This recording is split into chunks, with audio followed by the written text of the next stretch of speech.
अस्सलाम वालेकुम। मैं मुनव्वर हुसैन एम हुसैन उर्दू क्लासेस में आप लोगों का फिर से एक बार इस्तकबाल करता हूँ, खैर मक़दम करता हूँ। आज हम लोग JSSC CGL और झारखंड प्राइमरी टीचर 6 to 8 के उर्दू सिलेबस में अल्लामा इकबाल को देखेंगे।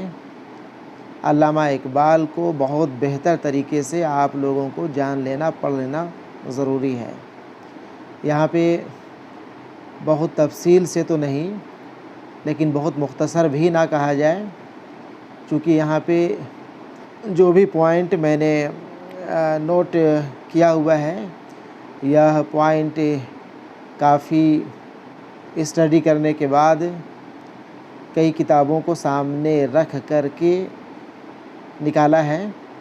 इसलिए यह आपके इम्तहान के लिए काफ़ी मुफीद साबित होंगे। आप एक एक जुमला, एक एक सेंटेंस बहुत ध्यान से देखें और मेरी बातों को सुनें, ठीक है। बहुत ज़्यादा बातें ना करते हुए हम लोग डायरेक्ट सवाल नंबर 1 देखते हैं। सवाल नंबर 1 देखें। यहाँ पे 1 नंबर में है, मोहम्मद इकबाल की पैदाइश कब और कहाँ हुई। आपको किसी भी शायर व अदीब को पढ़ना हो, आप उनकी पैदाइश की तारीख़ और मकाम पैदाइश ज़रूर याद रखेंगे। सही जवाब हो जाएगा ऑप्शन ए, 9 नवंबर 1877 ईस्वी में सियालकोट में, ठीक है ना। कब का मतलब हो गया 9 नवंबर 1877, और कहाँ पैदा हुए तो हो जाएगा जवाब इसका सियालकोट में। यहाँ पे 2 सवाल छिपा हुआ है। दोनों सवालों को एक ही में हम यकजा कर दिए हैं। इम्तहान में जब भी आपको सवाल पूछा जाएगा तो आपको या तो कब पैदा हुए पूछेगा या फिर कहाँ पैदा हुए वो पूछेगा, ठीक है। बाकी यहाँ पे और 3 ऑप्शन जो दिया हुआ है वो हम अपने हिसाब से दिए हैं। एग्ज़ाम का जो क्वेश्चन सेटर होंगे वो अपने हिसाब से बाकी 3 ऑप्शन रखेंगे, ठीक है। तो बाकी ऑप्शन को देखने की ज़रूरत भी नहीं है, आप याद रखेंगे मोहम्मद इकबाल 9 नवंबर 1877 ईस्वी में सियालकोट में पैदा हुए, ठीक है। सवाल नंबर 2, इकबाल के वालिद का नाम क्या था। यहाँ पे इकबाल के वालिद का नाम का सही ऑप्शन वाला जवाब हो जाएगा नूर मोहम्मद, ठीक है ना। इकबाल के वालिद का नाम नूर मोहम्मद था। 3 नंबर में है, इकबाल की वालदा का नाम क्या था।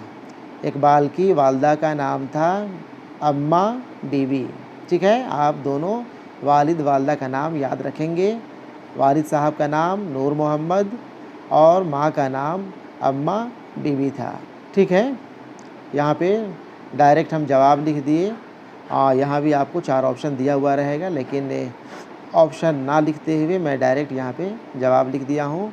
और इसके बाद बाकी जितना भी पॉइंट दिया हुआ है उसमें कोई सवाल नहीं बनाया हुआ है, ना ही उसका पॉइंट, ना ही उसमें ऑप्शन डाला हुआ है।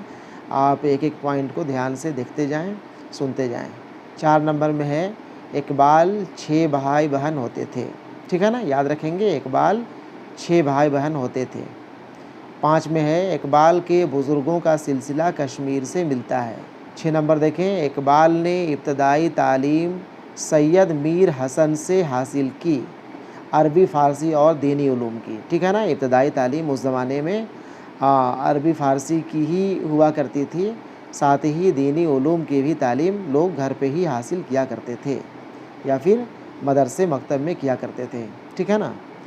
6 नंबर में ही, इकबाल के कहने पर ही अंग्रेज़ी सरकार ने सैयद मीर हसन को शम्सुल उलमा के खिताब से नवाजा था। याद रखेंगे, सैयद मीर हसन को शम्सुल उलमा के खिताब से भी नवाजा गया था, और ये इकबाल की सिफारिश पे ही दी गई थी। इकबाल को जब शम्सुल उलमा का खिताब दिया जाने लगा तो इकबाल ने कहा था कि इसके सही हकदार हमारे उस्ताद सैयद मीर हसन हैं, इसलिए पहले आप उन्हें यह खिताब दें, उसके बाद मुझे इस एजाज़ से नवाजा जा सकता है। ठीक है, तो याद रखेंगे सैयद मीर हसन को शमसुल उलमा का भी खिताब मिला था। 7 नंबर देखें, 7 नंबर में है इकबाल लाहौर ही में आला तालीम के दौरान प्रोफेसर आर्नल्ड से फ़लसफ़े की तालीम हासिल किए। ये भी नाम आप याद रखेंगे, प्रोफेसर आर्नल्ड, इनकी ज़िंदगी में काफ़ी अहम नाम है। उन्हीं से इकबाल ने फ़लसफ़े की तालीम हासिल की थी और इन्हीं के कहने पे इकबाल 1905 ईस्वी में यूरोप इंग्लैंड का भी सफ़र किए थे। ठीक है ना। आगे 8 नंबर, 1908 ईस्वी में इकबाल हिंदुस्तान वापस आए। इंग्लिस्तान या यूरोप 1905 ईस्वी में इकबाल जाते हैं और 3 साल वहाँ स्टडी करने के बाद 1908 ईस्वी में हिंदुस्तान वापस आ जाते हैं। इन तारीख़ों को इन ईस्वी सन को आप ज़रूर याद रखेंगे। ठीक है। 9 नंबर, इकबाल की आलमगीर मकबूलियत और इल्मी मर्तबे से मुतासिर होकर हुकूमत बरतानिया ने इन्हें सर का खिताब अता किया। ठीक है ना। इकबाल की आलमगीर मकबूलियत और इल्मी मर्तबे से मुतासिर होकर हुकूमत बरतानिया ने इन्हें सर का खिताब अता किया। सर का खिताब कोई आम खिताब नहीं था, ये हर शायर व अदीब को आसानी से नहीं मिल जाया करता था, बल्कि इसे पाने के लिए काफ़ी पापड़ बेलने पड़ते थे। जिनकी इल्मी और आलमगीर मकबूलियत बहुत ज़बरदस्त हुआ करती थी, उन्हीं को यह खिताब दिया जाता था। ठीक है। आगे देखें 10 नंबर, इकबाल लाहौर में 1938 ईस्वी में इंतकाल किए।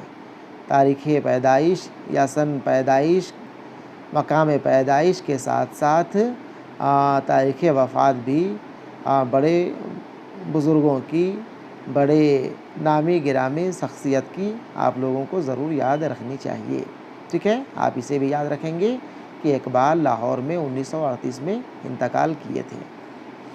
आगे देखें, इकबाल इब्तदाई तालीम के ज़माने ही में शेर कहने लगे थे। उन्होंने ख़त व किताबत के ज़रिए उस वक्त दाग दहलीवी से इस्लाह ली। ठीक है ना। शेर व शायरी के उस्ताद बचपने के या इब्तदाई ज़माने के दाग दहलीवी अल्लामा इकबाल के थे। दाग दहलीवी की शेर व शायरी का उस ज़माने में काफ़ी डंका बज रहा था। दाग दहलीवी से ही अल्लामा इकबाल ने इस्तिफ़ादा हासिल किया। उन्हीं से ख़त व किताबत के ज़रिए जो भी इस्लाह लेनी थी वो लिए। दाग से मिलने की ख्वाहिश इकबाल को ज़िंदगी भर रहा, लेकिन उनकी हसरत पूरी ना हो सकी। ये सिर्फ़ ख़त व किताबत के ज़रिए ही उनसे इस्लाह लिया करते थे। हालांकि ये चाहते तो थे कि मैं उनसे एक बार ज़रूर मिलूं, लेकिन उनकी हसरत ही बनकर रह गई, वो कभी उनसे ना मिल सके। ठीक है। आगे देखें, इकबाल ने 1899 या फिर 1900 में अंजुमन हिमायत इस्लाम के जलसे में अपनी पहली नज़्म नालाए यतीम पढ़ा। ठीक है ना। याद रखेंगे, ईस्वी सन के साथ साथ इनकी पहली नज़्म का नाम भी इकबाल 1899 या फिर 1900, कहीं कहीं 1899 लिखता है, कहीं 1900 ईस्वी भी लिखा करता है। आप को ऑप्शन में जो भी दिया रहे आप उसे देख लेंगे और फिर अपने OMR शीट में कलर करेंगे। यहाँ पे हम दोनों डेट डाल दिए हैं। इकबाल 1899 ऑब्लिक 1900 ईस्वी में अंजुमन हिमायत इस्लाम के जलसे में अपनी पहली नज़्म, उनकी पहली नज़्म का नाम था नालाए यतीम। ठीक है ना, उसे पढ़ा था। इकबाल की पहली मतबूआ नज़्म हिमालय है, जो मखज़न लाहौर से कोहिस्तान हिमालय के उन्वान से 1901 ईस्वी में शाये हुआ। देखिए यहाँ पे कई सवाल यहाँ पे आपको बन सकते हैं। पहला सवाल ये हो सकता है कि इकबाल की पहली मतबूआ नज़्म कौन सी है?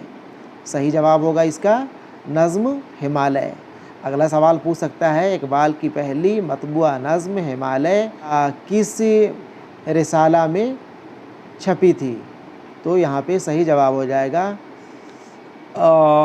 कोहिस्तान हिमालय, या फिर रिसाला का नाम ले तो वो रिसाला है मखज़न। ठीक है, कहाँ से? सही जवाब लाहौर से।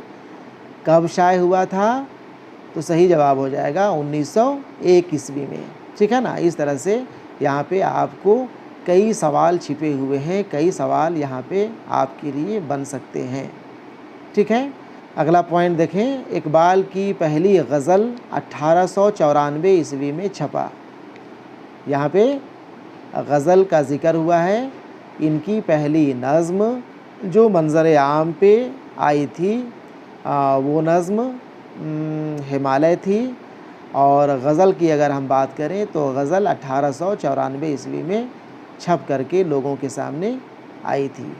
ठीक है, इनके गज़ल का मक़ता था और जो गज़ल 1894 ईस्वी में छपा उस गज़ल का मक़ता था करम हम पर कभी होता है वो बुत अगर इकबाल, करम हम पर कभी होता है वो बुत अगर इकबाल, हज़रत दाग के अशार सुना देते हैं। दाग का भी ज़िक्र यहाँ पे कर दिए हैं। दाग इनके इब्तदाई ज़माने के उस्ताद थे, उनका ज़िक्र यहाँ पे ला करके वो अपना मक़ता का शेर कहे थे। ठीक है, आगे देखें, इकबाल ने 1904 ईस्वी में अंजुमन हिमायत इस्लाम के जलसे में जब नज़्म तस्वीर दर्द पढ़ी तो हाली ने बतौर इनाम 10 रुपया दिया। ठीक है, याद रखेंगे। और उसी जलसे में ख्वाजा हसन निजामी भी शामिल थे। उन्होंने जब यह नज़्म अल्लामा इकबाल को पढ़ते हुए सुना तो उन्होंने अपना अमामा इकबाल के सर पर रख दिया। यह बहुत ही बड़ा इकबाल के लिए एजाज़ था कि ख्वाजा हसन निजामी जैसे शख्सियत अल्लामा इकबाल को अपना इमामा पहना रहे हैं।